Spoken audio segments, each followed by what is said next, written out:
Yes. Next question, question number 13, 13 number का प्रश्न। Messrs Yuvraj and company के जनरल में निम्नांकित के लिए पंजी प्रविष्टियां कीजिए। पास journal entries in the books of messrs Yuvraj and company. 2017 जुलाई 1, रोकड़ से व्यापार आरंभ किया। Commenced business with cash 20,000 rupees. जुलाई 10, अमर से 10% व्यापारिक छूट पर माल खरीदा। Bought goods from Amar at 10% trade discount 3,000 rupees. जुलाई 15 को बिहारी को 8% व्यापारिक कटौती पर माल बेचा। Goods sold to Bihari at 8% trade discount 2,000 rupees. जुलाई 20 को बिहारी ने पूर्ण भुगतान में नकदी दिए। Bihari gave cash in full settlement. यहाँ पर एक वर्ड है जिसे आप अंडरलाइन कर लें, पूर्ण भुगतान। कौन से वर्ड को अंडरलाइन करना आपको? पूर्ण भुगतान, इंग्लिश में फुल सेटलमेंट, इसे आप अंडरलाइन कर लीजिए। जुलाई 25 को रितेश से 10% व्यापारिक कटौती और 2% नगद कटौती पर माल खरीदा। Bought goods from Ritesh at 10% TD मतलब trade discount and 2% CD, CD मतलब कैश डिस्काउंट 4,000 रुपये 4,000 रुपीज। जुलाई 31, वेतन भुगतान किया। पेड सैलरी 200, किराया चुकाया। पेड रेंट 150, मजदूरी चुकाई। Paid wages 50 rupees. Yes, questions को रीड करने के बाद आइए इसे हम सॉल्व करते हैं। सबसे पहले इसका हेडिंग लिखेंगे, तो हेडिंग क्या आ जाएगा? इन the books of messrs Yuvraj and company, general entry 2007 जुलाई 1। पहली एंट्री क्या दी उसने? रुपया लगाकर बिजनेस स्टार्ट किया। दुकान में कैश क्या होगा? आएगा। दुकान में कैश क्या होगा? आएगा। और जो वस्तु व्यापार में आती है उसे हम डेबिट करते हैं, कैश अकाउंट डेबिट। अमाउंट कितना दिया है? बोले सर अमाउंट है 20,000। ये लिखा आपने 20,000, ठीक है। रुपया देने वाला कौन? युवराज। जो देने वाला होता है वही क्रेडिट होता है, तो टू युवराज नहीं लिखेंगे, युवराज नहीं लिखेंगे, क्योंकि युवराज का नाम जब यहां लिखा गया तो अब दोबारा यहां पर युवराज का नाम नहीं आएगा। हालांकि देने वाला तो युवराज ही है, बट युवराज का नाम ना लिखते हुए उसको रिप्रेजेंट किया जाएगा, उसका प्रतिनिधित्व करेगा कौन सा अकाउंट? Capital account. इसलिए हमने युवराज के प्लेस पे क्या लिख दिया? Capital account. तो जहां भी मैं कैपिटल लिख रहा हूं मतलब आप समझेंगे क्या कि मैंने क्या लिख रखा है? युवराज। तो ये to capital account.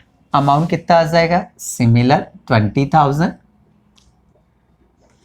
Being started business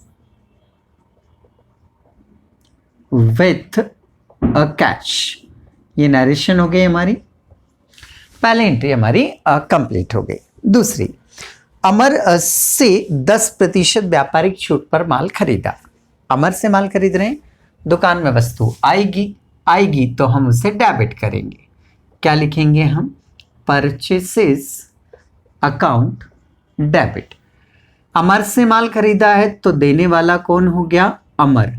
तो अमर को क्या कर देंगे हम? क्रेडिट कर देंगे टू अमर्स अकाउंट, ठीक है। नरेशन आ जाएगी, being goods bought on credit. उधार से माल खरीदा आपने। बोले सर अमाउंट कितना है और कैसे मालूम पड़ रहा है उधार से खरीदा? हाँ भाई, कहीं क्लियर लिखा है क्या? अमर से माल खरीदा, बस इतना ही तो लिखा है। कैसे मालूम पड़ा सर उधार खरीदा? तो चलिए देखिए, हमेशा ध्यान रखिएगा कि जब ट्रांजैक्शन में गुड्स और पर्सन का नाम गुड्स और पर्सन का नाम, ये दोनों चीजें यदि आपको दिख जाए तो आप समझ जाइएगा कि ये ट्रांजैक्शन उधार में है। गुड्स और पर्सन, गुड्स और पर्सन ये दोनों नाम आपको दिख जाए, समझ जाइएगा ट्रांजैक्शन उधार है। तो उधार हुआ ट्रांजैक्शन, ठीक है। डिस्काउंट वगैरह भी दिया शायद, हाँ 10% है। तो चलिए पहले हम इसकी वैल्यू लिख लें। अमर से जो माल खरीदा है वो 3000 का है, लेस करेंगे हम ट्रेड डिस्काउंट 3000 रुपए का। कितने परसेंट डिस्काउंट है देखिए जरा, 10%। कितने परसेंट है? 10%। तो 10% डिस्काउंट निकाल रहे हैं। 3000 का 10% 300 रुपीज़ आ रहा है, लेस करेंगे। लेस करने पर जो अमाउंट आ रहा है वो 700 रुपीज़ आ रहा है, 2700 रुपये आ रहा है। और जैसे ही मैं ट्रेड डिस्काउंट निकाल लेता हूँ, मैं तो क्या कर देता हूँ इसको कैंसिल। एग्जाम में मत करना ऐसा, एग्जाम में मत करना ऐसा, है ना। हमें इसलिए हम कर लेते हैं कि हमें कंफ्यूजन ना हो। हमें अमाउंट ही कितना लिखना, आप डायरेक्ट 2700। तो इसका जो अमाउंट आएगा वो कितना आ जाएगा, 2700, 2700 रुपये। ये पहली एंट्री होगी हमारी। नेक्स्ट 10 तारीख की एंट्री हमारी कंप्लीट है। अब आते हैं हम 15 तारीख को। बिहारी को हमने माल बेचा है, ठीक है। बिहारी को माल बेचा, इसमें भी गुड्स है, इसमें बिहारी का नाम भी है, गुड्स भी है, बिहारी का नाम भी है, मतलब ये भी क्रेडिट हुआ, ये भी उधार हुआ, ठीक है। हमने माल उठाया और बिहारी को बेचा। हमने माल उठाया हमारी दुकान से और बिहारी को बेचा, तो बिहारी पाने वाला हो गया, बिहारी पाने वाला हो गया। और जो पाने वाला होता है उसे हम क्या करते हैं, डेबिट करते हैं। तो बिहारीज अकाउंट डेबिट। दुकान में से वस्तु कम हो गई, दुकान में से वस्तु कम हो गई, और जब दुकान से वस्तु कम होती है तो उसे क्रेडिट करते हैं, तो उसे लिखेंगे हम सेल्स। नरेशन क्या हो जाएगी, being goods sold on cash, on credit, cash नहीं भाई, ऑन क्रेडिट। इसका अमाउंट निकालना है। बिहारी को जो माल बेचा है, सेल किया है, वो 2000 का है। इसमें से भी ट्रेड डिस्काउंट क्या करेंगे हम, लेस। तो 2000 का कितने परसेंट निकालना है, देखो परसेंट देखो डिस्काउंट का, डिस्काउंट का परसेंट जो है वो दिया है उसने 8%, ठीक है। 20 से 20 कैंसिल कर लिया, 8 दूनी 16, 160 लेस करेंगे भाई। लेस करने के बाद जो अमाउंट आती है कितना है हमारा, 1840। ये 1840 हम यहाँ एंट्री में क्या करेंगे, फिलअप करेंगे, ठीक है। हमें इन अमाउंट से कोई मतलब नहीं होता है, इसलिए हम इसको इरेज कर लेते हैं। तो लेस करने के बाद जो अमाउंट बचेगा वही अमाउंट एंट्री में क्या किया जाएगा, लिखा जाएगा। तो ये हमारी एंट्री कंप्लीट होती है। अगली एंट्री, अगली एंट्री में उसने बोला है कि बिहारी ने पूर्ण भुगतान में हमें नकदी दी। आना सही ना, हमने उससे माल सेल किया था तो वो पेमेंट करेगा ना हमें, ठीक ठीक ठीक। तो बिहारी से लेने कितने थे हमें, बोले सर 1840 लेने थे। फुल पेमेंट में उससे जो रिसीव हुए हैं, फुल पेमेंट में उससे जो रिसीव हो रहे हैं वो 1800 रिसीव हो रहे हैं।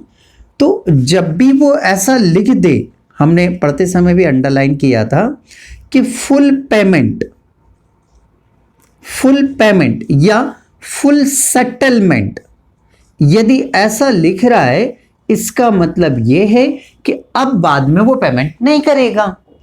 लेनी तो 1840 है और फुल पेमेंट में दे 1800 रहा है, मतलब 1800 दे रहा है, तो 40 रुपीज़ कम दे रहा है। तो वो जो 40 रुपीज़ कम दे रहा है वो 40 रुपीज़ आपका क्या कहलाएगा, डिस्काउंट कहलाएगा। वो जो अमाउंट का डिफरेंस आ रहा है ना 40 रुपीज़, वो 40 रुपीज़ आपका क्या कहलाएगा, डिस्काउंट कहलाएगा, ठीक है। तो ध्यान रखिएगा, ये तभी होगा जब क्वेश्चन में फुल पेमेंट या फुल सेटलमेंट, हिंदी में पूर्ण भुगतान, चुकते भुगतान ऐसा शब्द दिया हो तो ही डिफरेंस का अमाउंट डिस्काउंट होगा। और ऐसे शब्द नहीं है तो डिफरेंस वाला अमाउंट डिस्काउंट नहीं होगा। अभी तो है। चलिए, बिहारी से पैसे मिल रहे हैं, कैश बढ़ेगा, कैश दुकान में बढ़ेगा, कैश आएगा, जो वस्तु आती है उससे डेबिट करते हैं, कैश डेबिट है तो डिस्काउंट भी क्या होगा, डेबिट होगा। और टू बिहारी, बिहारी's अकाउंट, नरेशन लिखेंगे being cash received and discount allowed.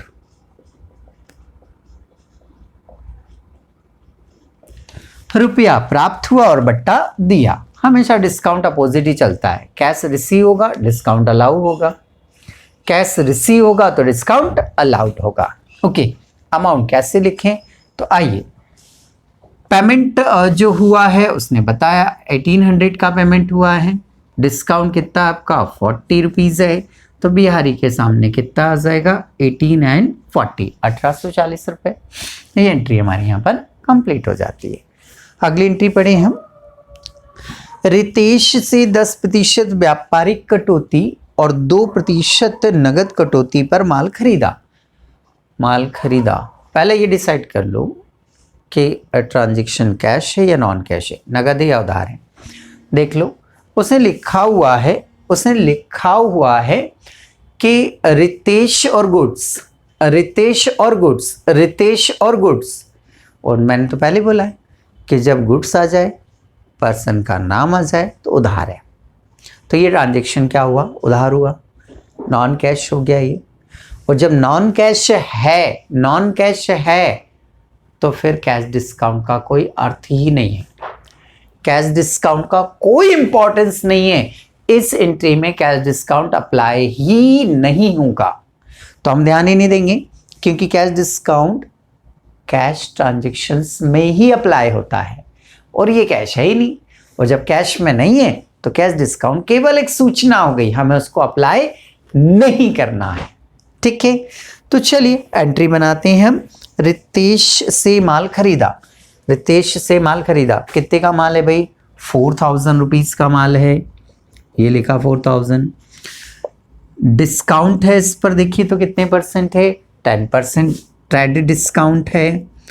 तो 4000 का 10%, 10% 400 रुपीज़ होता है, 400 रुपये होता है। लेस करेंगे तो 3600 रुपीज़ आता है। सर इसको काट देते हैं ताकि कोई कन्फ्यूज़न ना हो। ओके, तो ये 3600 रुपीज़ से हम एंट्री करना है। माल हमने क्या किया, खरीदा है, तो वस्तु व्यापार में आएगी, और आएगी तो फिर हम क्या करेंगे, डेबिट, परचेसिस अकाउंट डेबिट। वस्तु आई है तो कोई तो देने वाला होगा, कौन है देने वाला, रितेश। तो टू रितेश अकाउंट, नरेशन क्या आएगी, बीइंग गुड्स बॉट, खरीदा है ना, खरीदने को क्या बोलते हैं, बॉट, ऑन क्रेडिट, उधार में खरीदा, उधार को क्या बोलते हैं हम, क्रेडिट। अमाउंट कौन सा आएगा, ये 3600 डिस्काउंट के बाद का अमाउंट, तो ये 3600 लिख दिया हमने, ये 3600 लिख दिया हमने।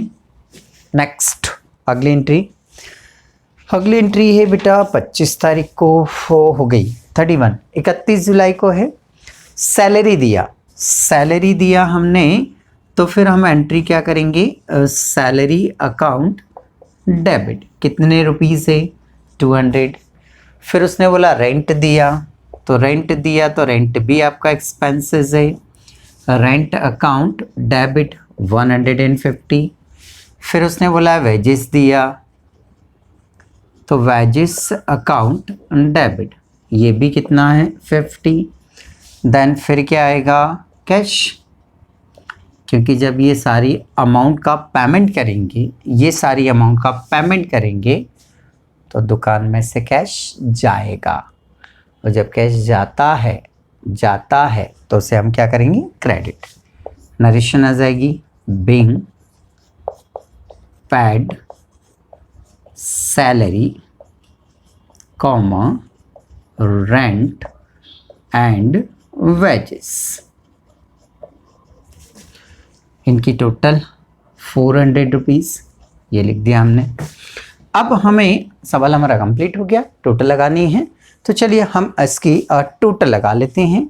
टोटल लगाएंगे तो 30,360, 30,360 दोनों साइड की टोटल बराबर आएगी, क्योंकि जितना अमाउंट डेबिट लिखा उतना ही अमाउंट हमने क्रेडिट लिखा है, तो दोनों साइड की बराबर आएगी। तो यहाँ पर आपका ये क्वेश्चन क्या हो जाता है, कंप्लीट हो जाता है।